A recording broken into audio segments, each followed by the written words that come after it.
A young mother, wounded and weary, wandered the dusty road with her two small children, until exhaustion brought her to her knees before the lonely cabin of a quiet cowboy, a man who had long withdrawn from the world after the scars of his past.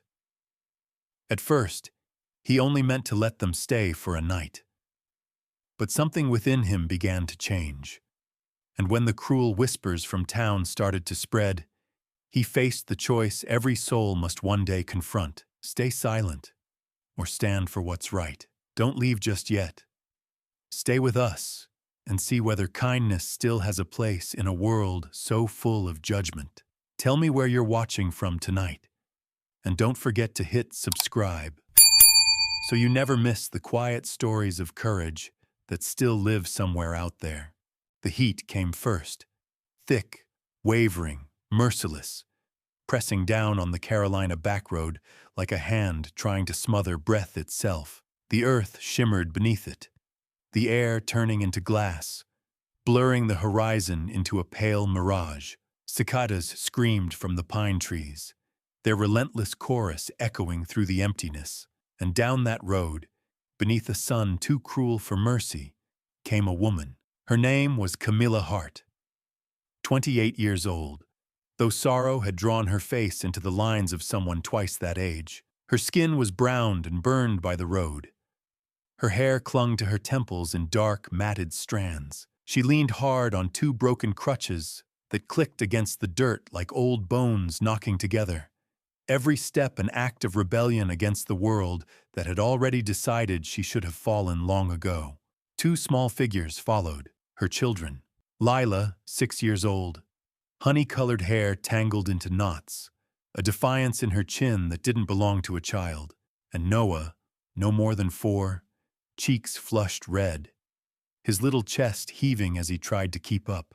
His hand clung to his sister's torn dress, as if letting go meant vanishing into the dust. They had walked since dawn. No wagon, no horse, no clear destination. Only the faintest promise that somewhere, beyond that road that seemed to stretch into forever, there might be a roof kind enough to let them rest. Every few miles, Camilla paused, pressing a trembling hand to her thigh where the old wound flared. A burn of pain that reminded her how far she'd fallen and how far she still had to go. The road sloped toward the trees, where the dust softened into grass and the cicadas quieted as if the forest itself was holding its breath. Camilla's eyes caught the shape of something, a cabin, weathered and gray, sitting at the edge of the pines. Smoke curled weakly from its chimney, a rare sign of life in a land that had forgotten softness. By the time she reached the porch, her legs gave out. The sound of her body hitting the wood was small, almost swallowed by the wind. She tried to rise, her hands shaking, her crutches splintered beneath her weight. Dust rose around her like a prayer that would not reach heaven. "Ma," Lila whispered, kneeling beside her. "You have to rest." "I can't stop," Camilla breathed, but her voice was thin, breaking apart in the hot air. Her lips were cracked, her skin slick with sweat and grit. Then, from behind the cabin door, came the slow groan of old hinges. The man who stepped out looked like he belonged to the silence around him. Cole McKinney, tall, broad-shouldered, his face carved by wind and time. The brim of his hat shaded his eyes, but when he looked down at the strangers on his porch, they were the color of river stone, cool, unreadable, watchful. His shirt was rolled at the sleeves, showing arms scarred from work, his jeans streaked with dust, boots worn at the heels. There was no cruelty in his face, but no welcome either. Just the tired caution of a man who'd seen mercy taken advantage of too many times. For a moment, no one moved. The only sound was the creak of the porch boards beneath his boots and the shallow breaths of the woman at his feet. Cole's gaze flicked from Camilla to the children, their bare feet, their hollow eyes, the way the little boy's fingers clutched the hem of his sister's dress like a drowning man's hand gripping the edge of a boat. He'd seen hunger before, but not like this. Not this quiet kind that carried shame with it. "What do you want?" His voice was low, hoarse, as if unused to speaking. Camilla tried to answer, but the words wouldn't come. It was Lila who lifted her chin and spoke instead. Voice soft, but clear. "Sir," she said, "if we clean your cabin, would you let Mama sleep here? She's too bruised to walk." Cole said nothing. His jaw tightened. The wind moved through the trees like a whisper of judgment. He could almost hear the voices of the town behind him, the same ones that had laughed years ago when he'd once tried to help another broken soul. "Fool heart," they'd called him. "Let mercy in, and trouble will follow." He could turn them away now, pretend he never saw them. The world would expect nothing less, but the sight before him, the mother half collapsed, the girl standing between them like a shield, the boy blinking up through sweat and dust, rooted him to the spot. Somewhere deep inside, under the crust of his silence, something shifted. Cole knelt down, his shadow stretching long across the porch. Camilla's eyes fluttered open, startled to find him so close. He smelled of cedar and rain that hadn't fallen yet. "You've come far," he said quietly. Her throat moved, but her voice was gone. He studied the cracked crutches at her side, the splinters, the nails rusted through. He knew the kind of desperation that kept a person walking on something broken, because he'd done it himself once, in a different way. Finally, he exhaled, a sound halfway between resignation and release. His hand extended, rough, steady. "Get inside." For a second, no one seemed to believe him. Then Lila blinked, clutching her brother's hand tighter, and helped her mother to rise. The old porch groaned as they crossed it, each step leaving faint prints of dust behind, like the first marks of a new beginning they didn't yet recognize. Inside, the cabin smelled of old wood and smoke, a place lived in but unlived with. The light through the window fell in golden slants, catching on the dust that hung suspended in the air. Cole motioned toward the chair by the hearth, and Camilla sank into it, her hands trembling as if afraid to touch anything that wasn't pain. He watched her for a moment longer, the way she looked at the floor instead of him, the way the children stood close as if expecting to be turned out again. Then, without a word, he turned and fetched the tin cup from the shelf, filled it from the water jug, and placed it beside her hand. "Drink." Her fingers brushed him for just an instant, rough skin against fragile bone, and that tiny contact was enough to jolt something in him he thought had long died. He turned away, stoking the fire as though he could burn the feeling out of his chest. Outside, the sun began to sink behind the trees, turning the cabin's shadow long and soft across the clearing. The air cooled, the land exhaled, and for the first time in years, the silence inside that house wasn't lonely. It was listening. The door closed behind them with a sigh, and the world outside, that hard, sunburned silence, vanished into the muted hum of the cabin. Inside, the air was still, heavy with the scent of old timber, smoke, and the faint sweetness of pine resin baked into the beams. The floor creaked underfoot, tired and dry, as if it too had forgotten the rhythm of other voices, other lives. The single window leaked in a thin, honey-colored light that reached across the room but never quite touched the corners. Cole guided Camilla toward a narrow cot pushed up against the far wall. The blanket folded over it was clean, though threadbare, and smelled faintly of cedar. Her body resisted the motion, pride stiffening her spine. But her strength had long since spent itself on the road. He set her down gently, careful of the bruises she tried to hide, then stepped back, hands hanging at his sides like he didn't know what to do with them. The children stood uncertainly in the doorway, small figures framed against the dim light. Then, without a word, they moved. Lila, serious and focused, dragged a stool across the floor and began swiping cobwebs from the rafters with the hem of her dress. Noah, watching her lead, gathered the man's boots by the hearth and stacked them neatly, his small hands leaving dusty prints on the leather. Their quiet determination filled the cabin with something soft, a kind of rhythm the place hadn't heard in years. Cole's eyes followed them for a while. There was something in the way they worked, not out of fear or command, but instinct, as though tidying the world around them might keep it from falling apart. He felt the oddest ache in his chest, a muscle long unused straining against itself. Camilla tried to sit up. The effort sent a sharp spasm through her ribs. Her breath hitched, and she gripped the edge of the cot until her knuckles whitened. "Thank you," she whispered, voice almost lost beneath the crackle of the fire he'd just stoked.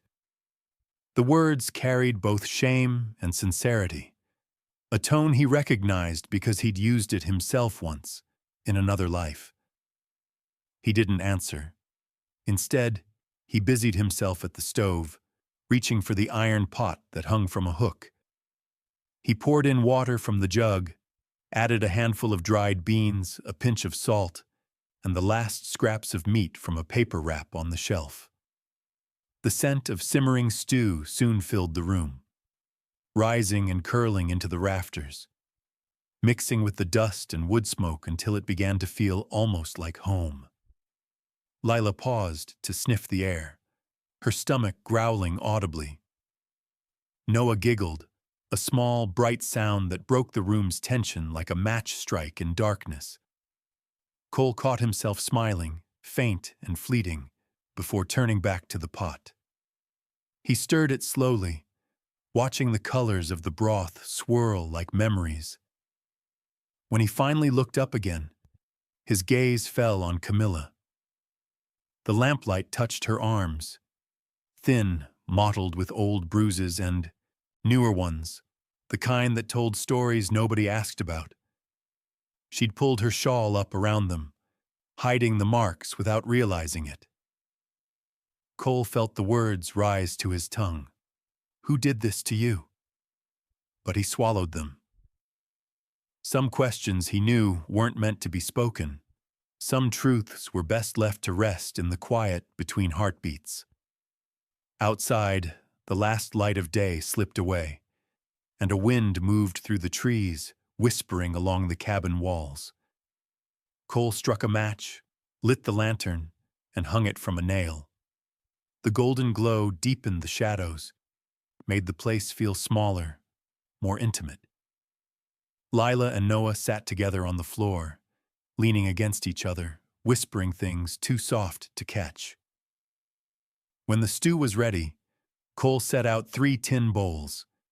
He ladled generous portions for the children first, then one for Camilla, who hesitated before taking it. The smell of the food made her eyes sting. "You didn't have to," she began, but he cut her off gently. "Eat before it cools." His tone left no room for pride. She nodded, lowering her head as she lifted the spoon. The children ate quickly, their faces flushing with warmth, small sounds of satisfaction filling the space where conversation might have been. For the first time that day, Camilla's body stopped trembling. Cole ate standing, one hand braced on the counter, eyes fixed on the window. Outside, darkness gathered like fog, pressing close to the glass. He'd lived in this cabin for 6 years, and in all that time, he'd never once thought about how empty it sounded until tonight. Now, with the soft scrape of spoons, the hush of breathing, the muffled laughter of children. It felt almost too full. When the meal was done, Camilla reached for her crutches, leaning against the wall. The wood was splintered, one of the handles bound with cloth and wire. She tested it gently, but the leg gave a brittle crack. Cole was beside her before she could try again. "These won't hold another mile," he said, turning one over in his hands. His thumb brushed across the fracture, feeling the give of the fibers, the weakness that mirrored her own. "They've carried me this far," she said quietly. "They won't anymore," he replied, not unkindly. He set them aside, walked toward the small workbench in the corner where an old box of nails and a hammer lay buried beneath tools. "I'll fix them." She blinked, startled. "You don't have to." But he'd already turned away, pulling open the drawer to find spare wood, measuring pieces against the broken frame. His movements were slow, deliberate, the kind of care given by someone who needed to build something just to feel useful again. The children had fallen asleep by the hearth, curled together under his spare blanket. The fire painted their faces in amber light. Camilla watched him work, her eyes tracing the line of his shoulders as he bent over the bench. Each strike of the hammer echoed through the cabin like a heartbeat, steady and patient. It was a sound that didn't belong to pity or duty. It belonged to something older, quieter, something that felt dangerously close to hope. She wanted to speak, to tell him she'd find another way, that she wasn't someone worth the trouble. But the words wouldn't come. Instead, she just sat there, listening to the fire, the wind outside, and that rhythmic tap of metal against wood that seemed to stitch together not just her crutches, but the pieces of a night that suddenly felt almost gentle. Cole paused only once, glancing over his shoulder to find her still awake, eyes bright in the lamplight. He didn't smile, but he nodded, a silent acknowledgement, a promise that no one would mock him this time for caring. Then he turned back to his work, the hammer falling again in even strokes, sealing the quiet with the weight of something unspoken but true. Outside, the night deepened, the wind died down, and within those thin wooden walls, two strangers who had nothing left found, for a few hours, the shape of something like peace. Morning came soft and gray, the kind of morning that blurred the line between night and day. Mist clung low to the grass, and the trees along the ridge looked like ghosts of themselves, still half lost in sleep. From the porch, Camilla watched as her children darted through the meadow, their laughter carrying faintly through the cool air. Lila's tangled hair gleamed damp with dew. Noah's small boots left prints that vanished almost as quickly as they appeared. The sight was simple, ordinary, yet it felt like something sacred, like sunlight returning to a place that had forgotten it. Inside, Cole worked at his bench, mending the last piece of her crutches. He moved slowly, methodically, his fingers steady as he sanded a new handle smooth. The morning light caught the small curls of wood that fell away like shavings of memory.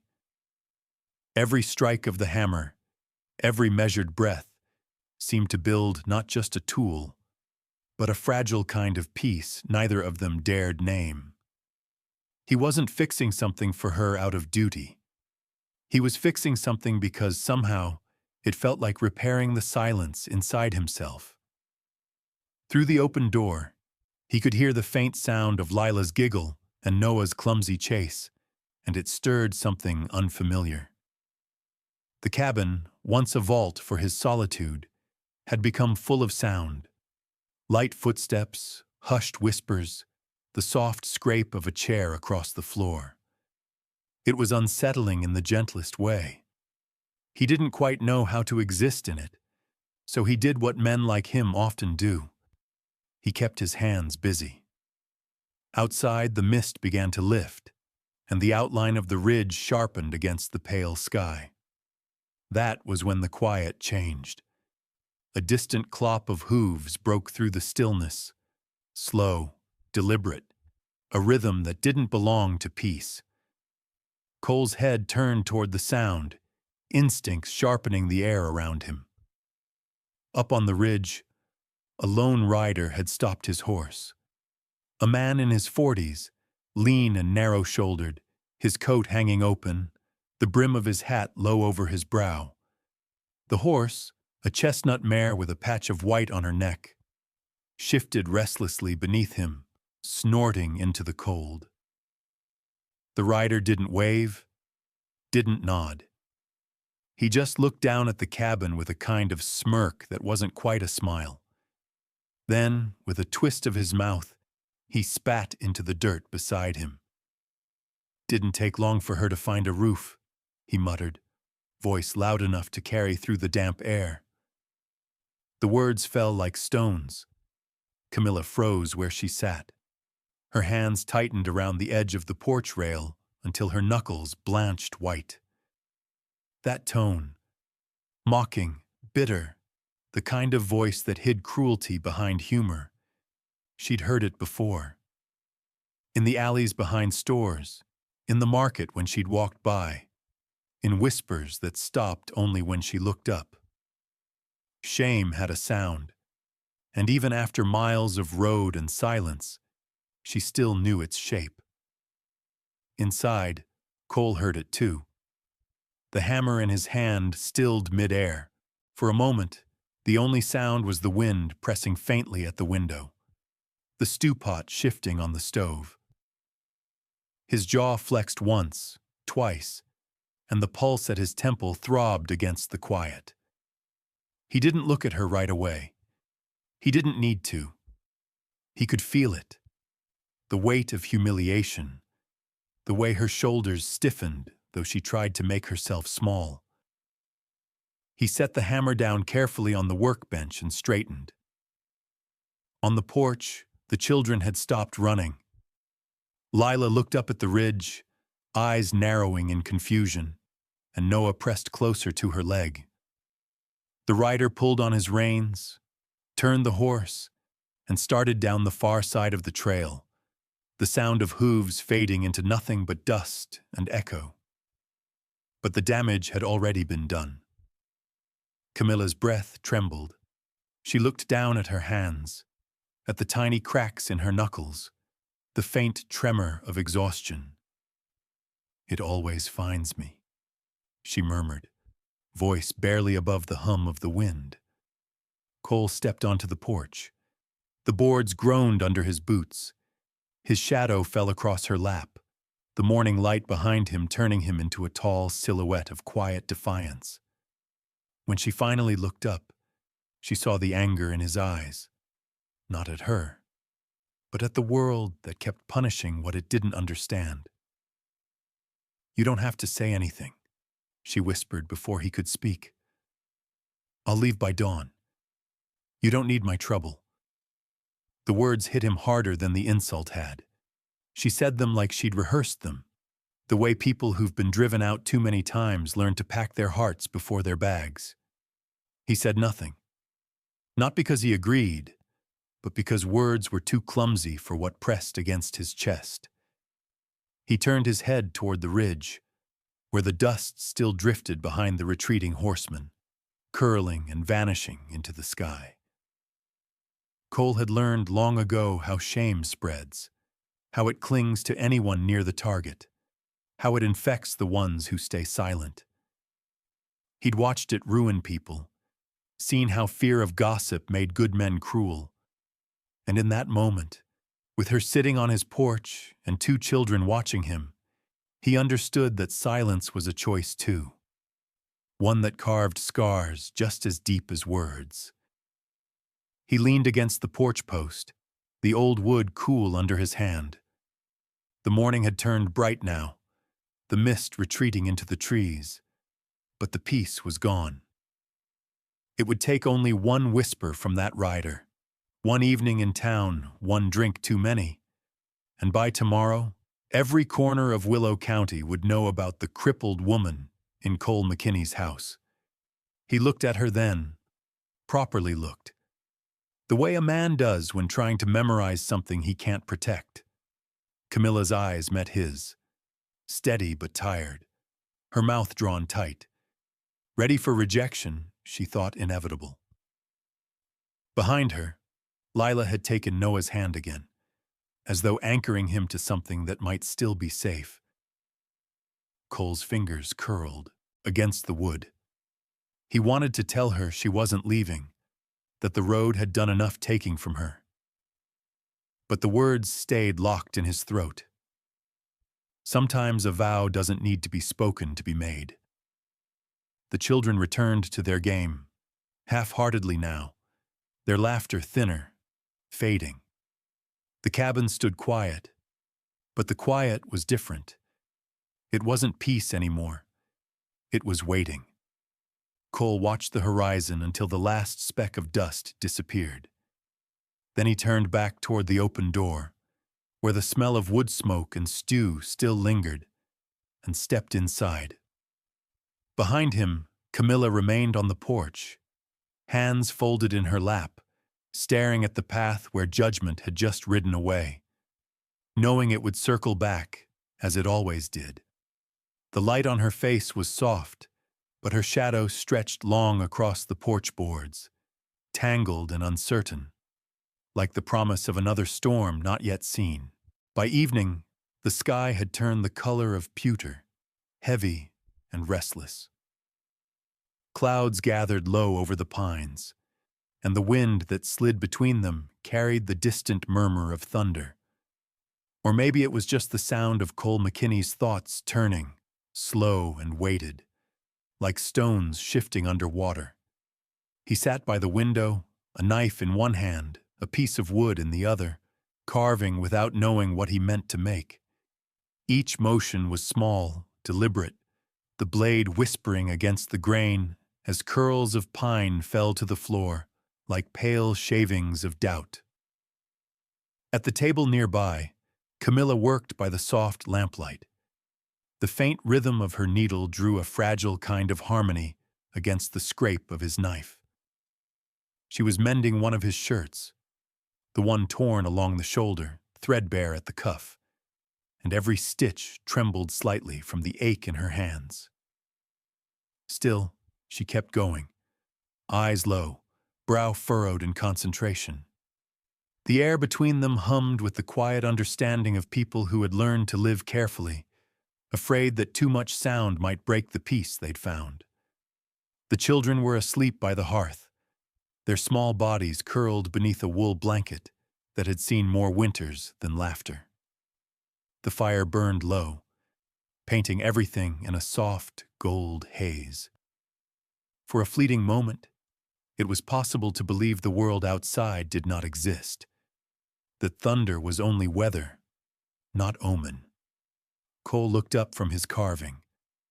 The thing in his hand had begun to take shape, though he wasn't sure what it was, not a figure, not a tool, something closer to a feeling, maybe hope, though he would never have called it that. He set it down on the sill and stared out the window, where the trees bent and whispered secrets to one another in the coming wind. The weight in his chest was familiar. Silence had always been easier than speech, but lately it had begun to feel like a cage. Behind him, Camilla's voice broke the stillness. "You don't have to keep that shirt," she said softly, almost apologetic. "It's too old to be worth saving." Cole didn't turn. "I don't throw things away just because they're worn," he said, and his voice surprised even him. Low, steady, but gentler than he'd meant it to be. Camilla's hand paused. For a moment, the only sound was the needle passing through cloth. Then she smiled faintly, though he didn't see it. "Neither do I," she whispered. Outside, the wind picked up. The first drops of rain pattered against the roof, slow and hesitant. But mixed within the wind came another sound, low at first, then rising, the muffled rhythm of hooves. 1, then 2, then 3. Cole's head lifted, his knife stilled midair. The horses came into view just beyond the clearing. 3 of them, dark shapes against the pale horizon, moving with the certainty of men who didn't need to knock. Their laughter reached the cabin before they did, carried thin through the storm, breeze. Camilla straightened, the needle frozen in her hand. Her eyes darted to the door, then to her sleeping children. A breath caught in her throat. She didn't ask who it was. She didn't need to. Cole stood, the chair legs scraping across the floor. His expression changed. Not to anger, but something colder, heavier. He walked to the window, peering through the wavering glass. The men reined their horses in near the porch, boots splashing in the wet dirt. The first rider, Tom Weaver, was a man in his 50s with a wiry build and a beard streaked with gray. His hat sat low over his brow, rain darkening the brim. Tom had been Cole's neighbor once, a rancher with too much time and too little mercy. The second, Earl Jennings, was younger, thick-set, his coat unbuttoned to show a belt buckle polished from vanity. The last, a boy of maybe 19, trailed just behind, eyes flicking nervously from the others to the cabin. They dismounted, the horses snorting steam into the cooling air. "Well," Tom called, his voice slicing through the rain. "Looks like old McKinney's got company." He stepped closer, gloved hand resting on the railing. "Didn't take long, huh? Folks in town were wondering how long before you'd find yourself some guests." Cole said nothing. His hand tightened around the doorframe. Earl chuckled, a low, mean sound. "You sure you know what you're doing, Cole? You take in strays like that, and people start to talk. You know what they say about a man who hides trouble under his roof." The boy behind them looked uneasy, shifting from foot to foot, but he didn't speak. Rain dripped from the brim of his hat, tapping the toe of his boot in an uneven rhythm. Inside, Camilla pressed a trembling hand to her mouth. Her heart pounded in her ribs. She had seen those looks before, not these men, but men like them. The way pity and cruelty mixed in their eyes until you couldn't tell one from the other. The stitches she'd been working on came undone beneath her fingers. She bent her head to hide the tears that slipped free, silent and hot. Cole didn't move toward the door. He stood just behind it, the shadow of his body stretching long across the floor. The lamplight flickered on his knuckles. Tom's laughter rose again outside, joined by Earl's. "Well, don't say we didn't warn you, McKinney," Tom said. "You know what folks'll say."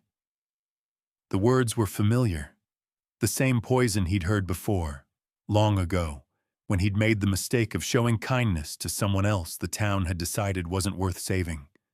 It had cost him then. It would cost him now. He felt the weight of the silence pressing on his chest, urging him to speak, to push back, to tell them to leave. But he didn't. Not yet. Sometimes silence was armor. Sometimes it was a wound. The horses pawed at the earth, restless. Rain thickened, streaking the window like tears. The men mounted again. Their laughter fading into the distance, swallowed by the coming storm. Inside, Camilla lowered her hand. Her face was wet, though whether from tears or the leak in the roof she couldn't tell. She looked at Cole's rigid back and felt something break quietly inside her. Not from what they'd said, but from the look on his face, the look of a man trying to swallow his own shame to protect hers. The fire cracked softly. The children stirred in their sleep but did not wake. Outside, the laughter drifted away, bitter, familiar, carried by the wind until it was gone. But the echo stayed, clinging to the walls, to the air, to the small, fragile peace that had dared to bloom inside that house. Outside, the laughter drifted away, bitter, familiar, carried by the wind until it was gone. But the echo stayed, clinging to the walls, to the air, to the small, fragile peace that had dared to bloom inside that house. The storm hasn't yet broken, but it's coming. The morning broke heavy and strange. The kind of stillness that comes before the earth remembers to breathe again. The rain from the night before had left the ground slick and glistening, and a thin mist clung to the valley like a secret it didn't want to give up. The pines whispered faintly under their burden of water, and from the porch, Cole McKinney could see the clouds gathering again, pale and low, as if the sky itself was holding its judgment. Cole leaned his shoulder against the doorframe, a tin cup cooling in his hand, steam curling faintly in the gray light. His reflection stared back at him from the window, a tired face, rough and unshaven, eyes ringed by nights of half-sleep and thoughts that never stopped circling. He wondered, for the first time in years, what it would feel like to live without the weight of suspicion pressing against every good thing he touched. Inside, Camilla moved quietly. She was folding blankets, her movements careful, deliberate, as though each small act could anchor her to something solid. The children were awake now, their soft laughter weaving between the creaks of the old cabin. The air smelled faintly of coffee and damp wood. For a brief hour, it felt like peace might last. Fragile, but breathing. But storms don't always start with thunder. Sometimes they begin with footsteps. The sound came first, distant, rhythmic, the echo of hooves on wet earth. Camilla froze mid-motion, eyes darting to the open window. She didn't need to look to know. Some sounds carve themselves into memory. You never stop recognizing them. Outside, through the gray light, 3 riders appeared at the edge of the clearing. The same men, the same laughter. Tom Weaver at the front, sitting high in the saddle, his rain-dark coat pulled tight, lips curling in that same half-smirk. Earl Jennings, broad-shouldered and smug, rode close behind, his hat tipped low. And the boy, the one who hadn't laughed before, trailed them again, silent, his expression uneasy. They didn't ride straight this time. They circled slow, like vultures testing the wind, boots dripping mud, their horses snorting clouds of steam into the cold morning air. Camilla's hands trembled. Through the window, their voices slithered in, half mutter, half taunt. "Guess he's lost his mind," one said. "Taking in a woman like that?" "Men like McKinney ought to know better," another replied. "A woman with a past doesn't need shelter. She needs reminding where she belongs." The words sliced through the air. Camilla flinched as if struck. She turned toward Cole, who stood now by the door, one hand resting on the frame. He'd heard every word. He stepped out onto the porch. The boards groaned under his boots. The light hit him from behind, outlining the breadth of his shoulders, the steady stillness of a man who'd carried too much silence for too long. The riders slowed, reining their horses in before the steps. Water dripped from the brim of Cole's hat, rolling down the deep lines of his face. "Well," Tom called, his tone oily with satisfaction. "Seems we were right. You went soft, McKinney? Or just blind?" Cole's gaze moved from one to the other, calm, level, unflinching. The boy looked away first. The older men smirked, mistaking his quiet for weakness. "She's here," Cole said finally, voice steady, low as thunder beneath the horizon. Because I want her here. The words fell like stones in the mud. No one spoke. The rain hissed softly against the metal roof, pooling in the ruts along the trail. A distant clap of thunder rolled over the hills, echoing like the low growl of something ancient and watching. Tom shifted in the saddle, squinting through the drizzle.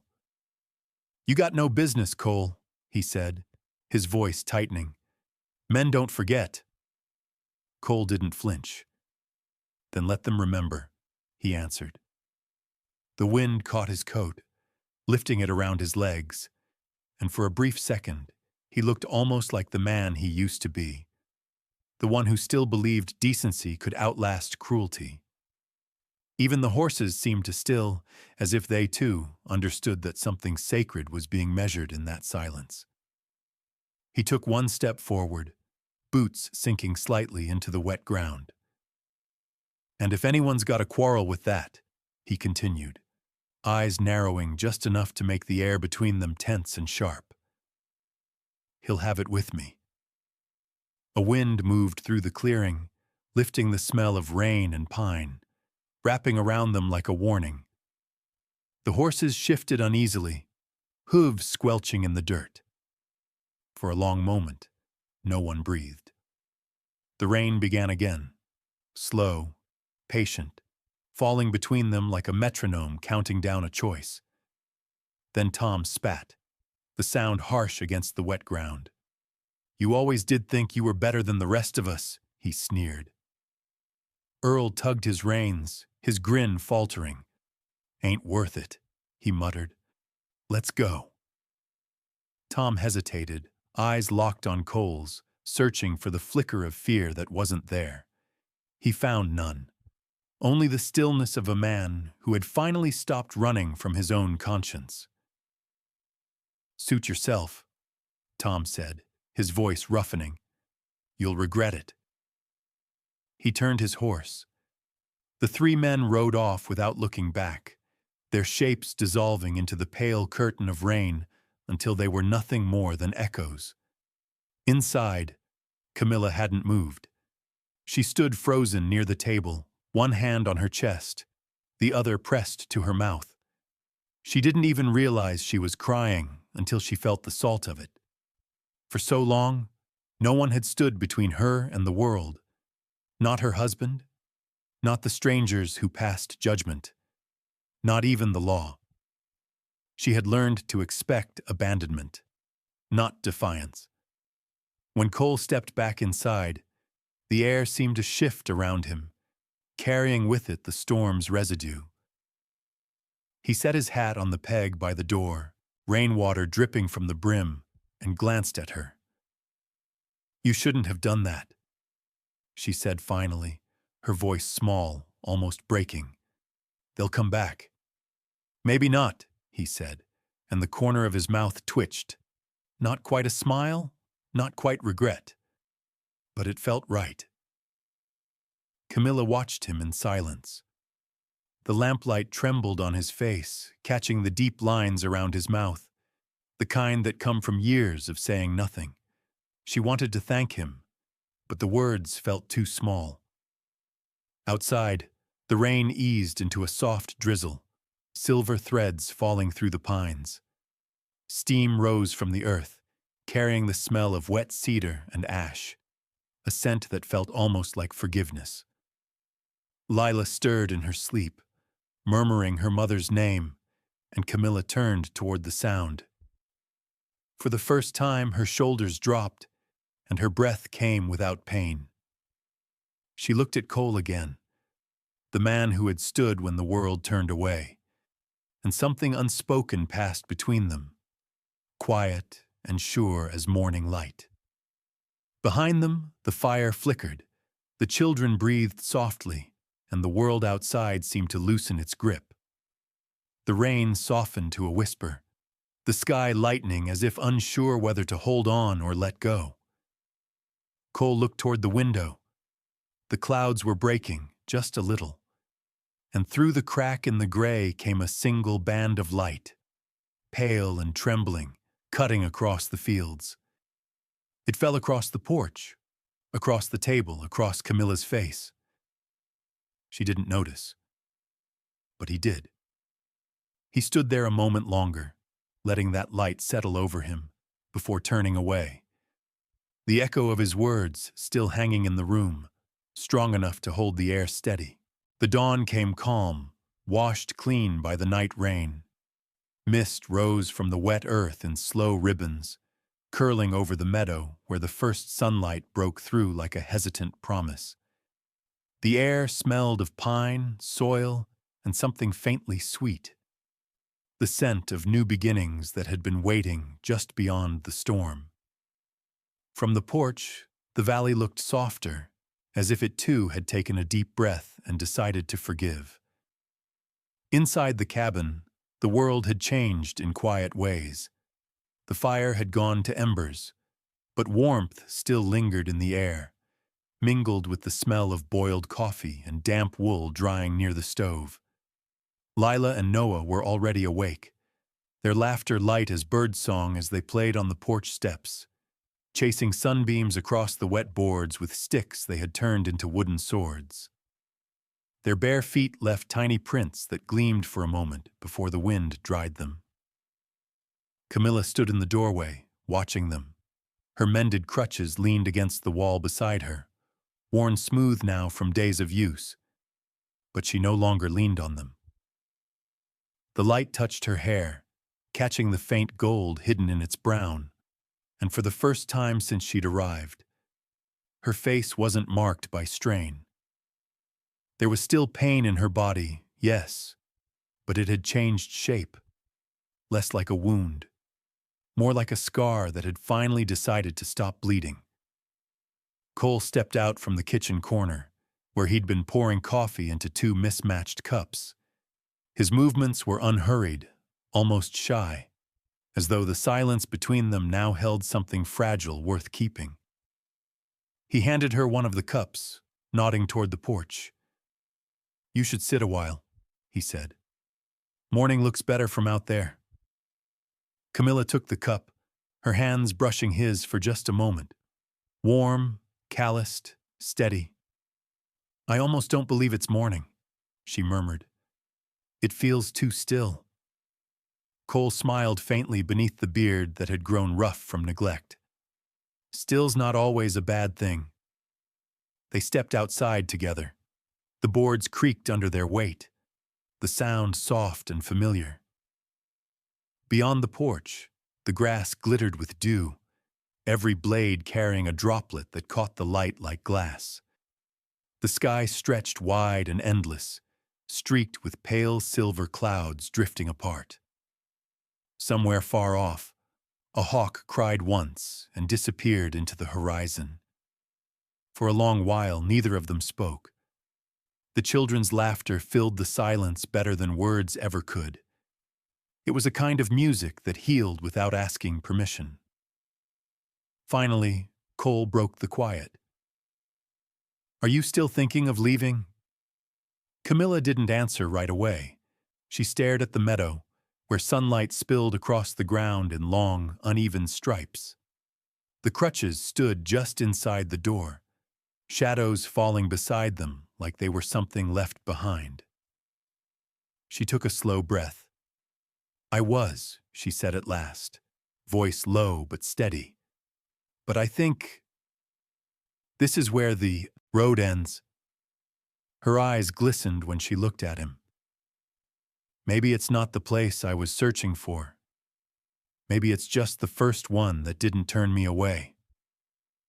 Cole's throat tightened, though he said nothing.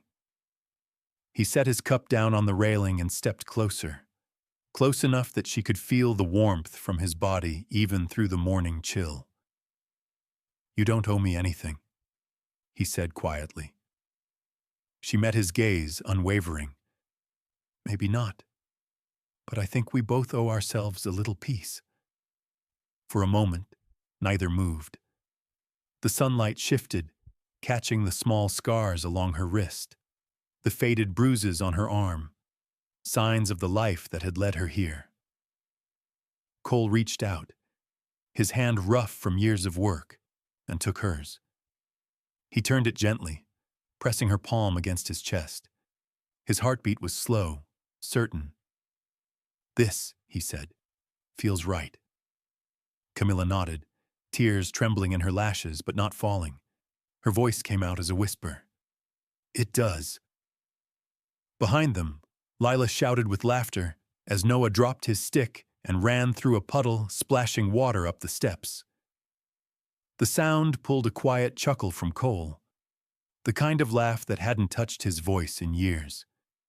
He turned to look at the children, and for the first time, there was no hesitation in his expression. Only calm, only belonging. Camilla followed his gaze, a smile curling faintly on her lips. "They haven't laughed like that in months. Then maybe they finally feel safe," he said. She nodded, looking out across the fields. Or maybe they just learned what home sounds like. The words lingered in the air, delicate as the wind threading through the trees. Cole squeezed her hand once before letting go. They stood side by side, the porch beneath them creaking softly, the world still damp and shimmering with the memory of rain. The valley was waking now, birds emerging from the trees, the hum of insects rising with the light. Far in the distance, the river caught the sun, flashing silver where it cut through the land. Everything looked ordinary again, but they both knew it wasn't. Something had shifted, not loud, not grand, just quietly, completely. Cole turned to her once more. "There's work to do," he said. "Roof's still leaking, fence needs fixing. You and the kids can stay if you want. There's room." Camilla's smile widened, though her voice trembled when she spoke. "If we're staying, I'll help with the fence. And I make a mean stew when I can find beans." He grinned, not the half-smile of courtesy, but the real one, the kind that broke through like sunlight after days of gray. "Then I guess that settles it." A breeze passed between them, lifting her hair, carrying the scent of wet soil and pine needles. The world felt wider and yet closer all at once. She looked out toward the path they had come from. The dirt road still dark with rain, stretching back into the unknown. For the first time, she didn't feel the pull of it. The road no longer looked like freedom. It looked like something that had already taken enough. The land around them seemed to exhale, trees shifting, earth softening, air sweetening with the promise of quiet seasons ahead. Lila and Noah's laughter carried out across the valley, soft and endless, blending with the sound of the wind as if the world itself was learning to breathe again. Cole reached down, picking up one of the children's wooden sticks, now damp and worn at the edges. He handed it to Camilla with a small nod. "Keep it," he said. A reminder that not all battles are fought with anger. Camilla turned it over in her hands, the rough wood smooth where small fingers had held it tight. "And not all victories leave scars," she said. They stood together, quiet, watching the horizon brighten. The cabin behind them glowed in the sun's new warmth, smoke rising gently from the chimney, the porch gleaming where water had pooled and dried. For the first time, the place didn't feel borrowed. It felt lived in. It felt deserved. Cole took her hand again, slower this time, like a man who had learned that gentleness was not weakness, but the truest kind of strength. Their fingers intertwined easily, naturally, as if they'd been reaching for this moment all their lives. And for the first time, the cabin at Dry Creek felt like a home. The wind carried children's laughter across the valley, soft, endless, like forgiveness. It is not the strong who save the broken, but the broken who teach the strong how to love. On that dusty red road, A weary mother, two lost children, and a lonely man crossed paths, not to save one another, but to remember what it means to be human again. From an old cabin in the wild, they built something fragile yet real, trust born from silence, kindness shaped by pain, and a quiet love that didn't need to be spoken to be true. They had all lost pieces of themselves along the way, but somehow, together, those broken pieces began to fit. The nights no longer echoed with loneliness, and the mornings came softer, like forgiveness finding its way home. Sometimes, it is not the strong who save the broken, but the broken who teach the strong how to love. If this story brought a little peace to your heart tonight, tell me where you're watching from. And if you still believe there's room for kindness in this world, don't forget to subscribe so we can keep that light alive, one quiet night at a time.